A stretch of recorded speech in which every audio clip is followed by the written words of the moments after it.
Iran क्या करता है? ईरान इजराइल के ऊपर रिटेलिएशन करता है और इसके द्वारा खौरशाहर करके एक मिसाइल है वो चलाई जाती है।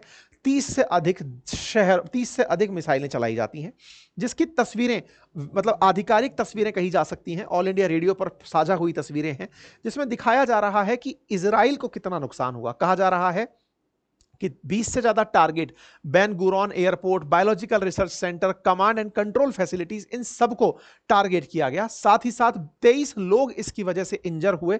मतलब अब इजराइल के ऊपर ईरान के हमले होने शुरू हो गए थे। तस्वीरें आना शुरू हुई कि इन पर हमला उधर हुआ, बदले में इन्होंने इजराइल के ऊपर खूब सारे बॉम्ब दागे। ये तस्वीरें हैं इजराइल में हुए हमले के बाद हुए नुकसान की। मतलब यहां से एक बड़ा सवाल और निकल कर आया कि इजराइल क्या इन हमलों के लिए पहले से तैयार था कि रिटेलिएशन में उसके ऊपर आएंगी मिसाइलें और वो इस हद तक इजराइल का नुकसान पहुंचा पाएंगी जो आज के सीन में दिख रहा है? क्या इजराइल प्रिपेयर था? ये आने वाले समय में एक बड़ा सवाल होगा। फिलहाल के लिए जो स्थितियां हैं वो मैंने बताई कि इजराइल पर हमले हैं और उसकी तस्वीरें हैं। ईरान ने इजराइल के ऊपर मिसाइलें चलाई हैं। नुकसान आपके सामने तस्वीरों के माध्यम से दिख रहा है। कहा जा रहा है कि ईरान ने अपनी खैबर शैकन मिसाइल भी यूज की थी। खैबर शैकन मिसाइल इसकी आधुनिक और शक्तिशाली मध्यम दूरी की मिसाइल है, यानी इजराइल तक ही पहुंचना है उस तक की मिसाइल है। और कहा जाता है कि यह अपने आप में खैबर के उस युद्ध से प्रेरित है जिसके बारे में उन्होंने पोस्टर लगाया था। उस खैबर के युद्ध से, मतलब खैबर का जो युद्ध मैंने आपको 2 दिन पहले भी बताया था, जब खेमनेई ने इजराइल के ऊपर युद्ध की घोषणा की थी। इस मिसाइल का उपयोग इसलिए किया गया क्योंकि यह हवाई जो डिफेंस सिस्टम है, एयर डिफेंस सिस्टम है, उसको चकमा देने की नेचर जानती है। इसमें जीपीएस इनबिल्ट है।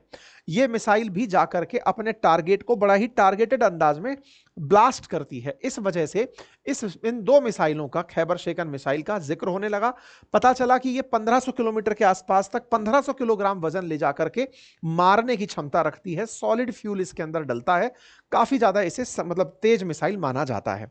ईरान लगातार अपनी तरफ से इजराइल के उन क्षेत्रों को निशाना बना रहा है जिसके बारे में संभवतया इजराइल ने नहीं सोचा होगा।